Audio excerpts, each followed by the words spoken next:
Welcome back to another technical deep dive here in the debug zone.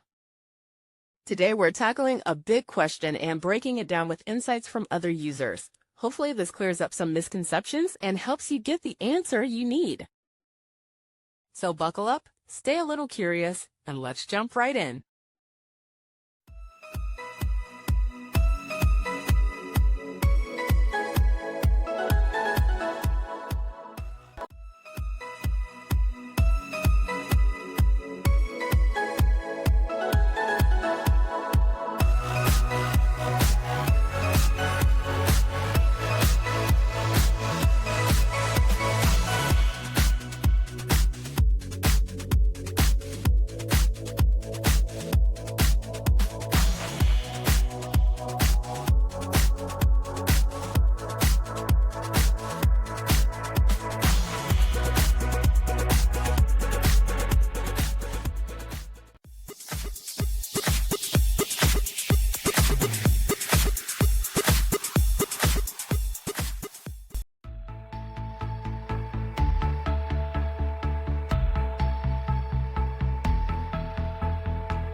And that's a wrap.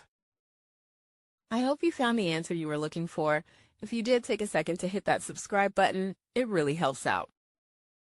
And let me know in the comments which solution worked best for you. See you next time in the debug zone.